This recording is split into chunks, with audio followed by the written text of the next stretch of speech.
First published in 2002, The Beneficiaries follows the life of its female protagonist, Lally, during her adolescent life in the late 1970s and her adult life in the late 1990s. The book explores the perception of apartheid through the eyes of a young white girl and how she finds it to be unjust and cruel.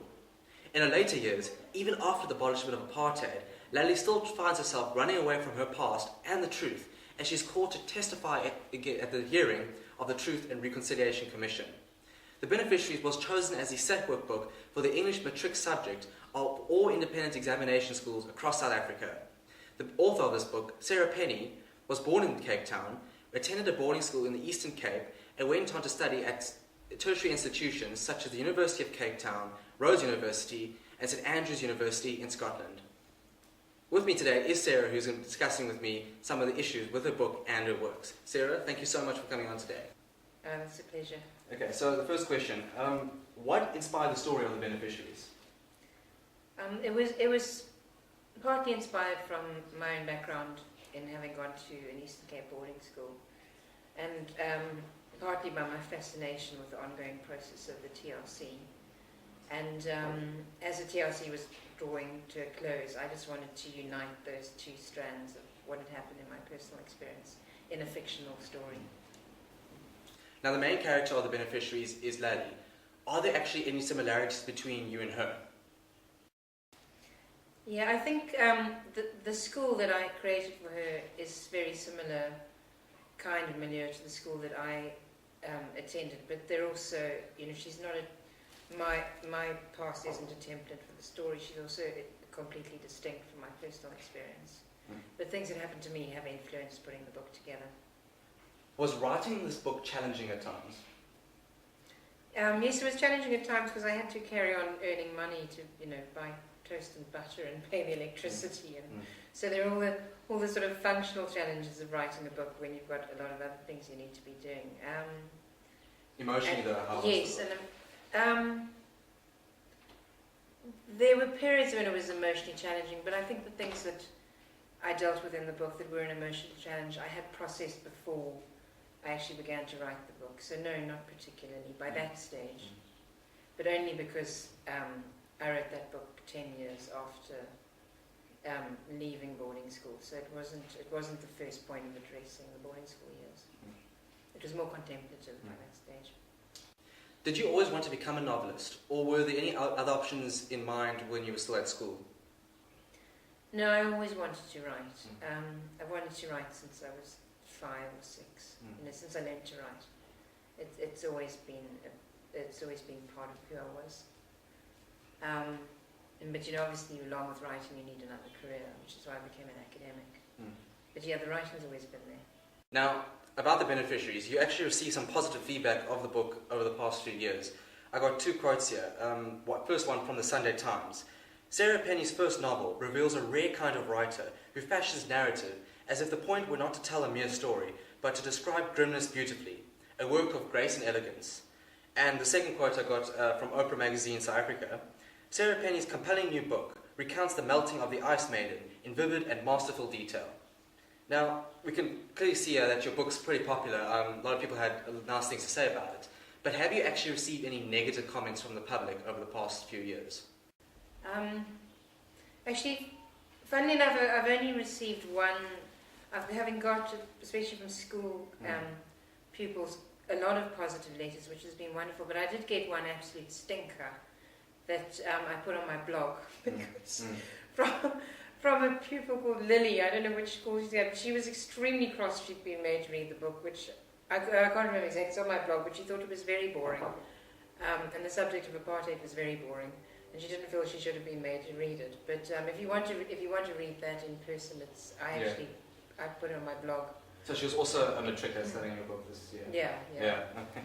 So then, now you actually live in London now, and that's where you work from. Do you miss South Africa?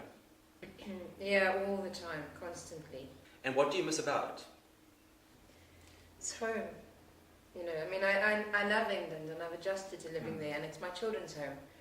And my husband's home, but this will always, on some more fundamental level, be home. And South Africa is the most challenging, but exciting and beautiful and diverse and interesting country.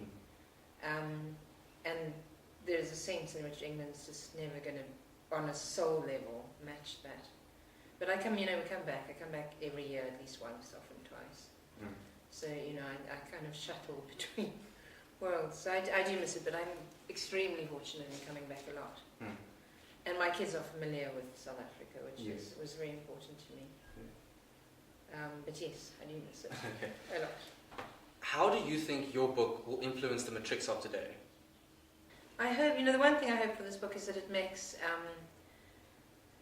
what happened one generation ago, which is a tiny slippage in terms of the history of the country, more explicable and more real, and that it gives students a context for very recent historical events that have a very real impact on this generation. That would be, for me, the most useful outcome of studying the book, is to realise this isn't a story, it's a history as well. And it's a history of people who influenced me, my teachers, my parents. Authority figures in my world come out of that world. Because I think that's important. What happened beforehand, just before, particularly the generation before, because it has such an enormous impact on you. And there needs to be continuity. I think also this book creates awareness of the apartheid system, especially for those who actually did not live in it, the matrics as well. Yeah. Now, the book was chosen for the set work for the IEB for 2013 to 2015. Were you excited upon hearing this news? Yeah, I was gobsmacked. It was like, it's the last thing you ever expect to happen. Because actually, funnily enough, years and years ago when it first came out, there was some sort of, I was contacted, I can't remember, I think it was KFC, saying we think it would be really useful book for school children to read, and then I heard that hadn't happened because it was regarded as being very sexual, which I thought was funny, because I thought of all the things that the book is or isn't. It's not, obviously there's a sexual element to it, but it's not, it's not a sort of Game of Thrones, like lace, or it's not like, hello, here's my flashy book with lots of sex. I was excited, and the first thing I thought is I'll be able to go back, it's an excuse to go back, and I'm always looking for excuses to go back. So I was delighted to come back. Yeah. You've also written 2 other books for Penguin Publishers. The one was Whiteness of the Bones and The Lies We Shared. What are you currently working on right now? I'm actually now working on a series for children, a wildlife series. But I'm still, I need to get further with that and then see how I'm going to publish it. Oh, okay, that's interesting. But it's for a different age group. That's 9 to 12.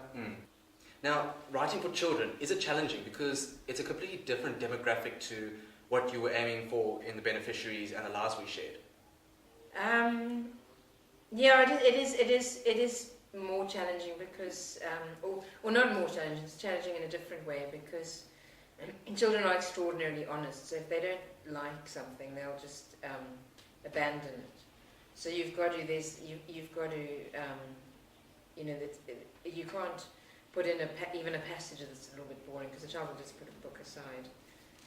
But also, I love that age group, the 9 to 12. My son is now 8, and I've written the book for slightly older children, but I actually find that, because I think at that age, that you're beginning to be the person that you're actually going to be. You're kind of settling into yourself, and it's a wonderful age group. And it's great to write material for that age group. Are you touring the rest of South Africa, and what other cities are you heading to? Yes, I've got this week in the Eastern Cape, and then a week in Natal, KwaZulu-Natal, then a week in Gauteng, and then I'm running back to England to have the baby, and then I've got a few weeks of baby chaos, and then I'm coming out to do the Western Cape schools when that's settled down, beginning of next year. Now, there could be aspiring writers watching this interview right now. Do you have any advice to give them? Perhaps they have a story in mind, but they don't know where to place it or how to write it down. What advice would you give them right now? I think the main thing is just to write as much as you can, to keep writing. Even if you haven't got a story, you need to get into the business of training yourself to write, which is about reading and reading as a writer. So reading with absorption about how, because what you're looking to do is develop your own voice. And that's going to happen through reading as much as you can and through your own practice. At the point where you come up with a story idea and you commit to a project, I think a creative writing course is very useful. And they have, I know now UCT has one, WITS has one. I actually think that can be extremely useful, just giving you the time and a fellowship of other writers that you can commit to. But basically, it's just about commitment and a lot of reading and a lot of practice. And developing a very, very thick skin. Yeah. Because there's an awful lot of rejection in writing. Yeah. Even once even once you're successful, you're only as successful as your last book, and then you can start on the rejection route again. It's not writing's tough, and the world of publishing and acceptance and promoting your books is tough. You've got to. It's kind of there's always an element of endurance about it. Okay, so you become a public figure. Well known amongst the matrics or IEB matrics across South Africa. But, of course, with that, a lot of these public figures are on social media such as Twitter or Facebook. You mentioned earlier that you're on a blog. Are there any other social media that you're connected to and where some fans or people with questions can contact you? Yeah, no, I'm on the blog. My husband is a Twitter maniac. He loves Twitter.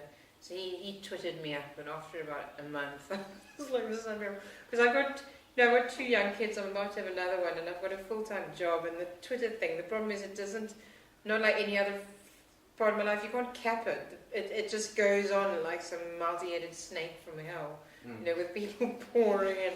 So I took myself off Twitter, which was great, but the blog, because I can manage that, if I've got the time I can do it. And I do, if I get letters through my blog, I do try to respond to those. I didn't respond to the very cross one from Lily because I just, I felt Lily would probably resolve those issues herself, or she could just not read the book or buy any other book I've read. But I do try and get back to people as much as I can. But yeah, so blogs, yes, Twitter, no, I do. In fact, I think I'm on Facebook, but I never use it. Okay, Sarah, thank you so much for sitting with me today to have this interview. I think it's been really interesting and informative, and I think a lot of people out there will find it very interesting enrichment for their book. It's a pleasure.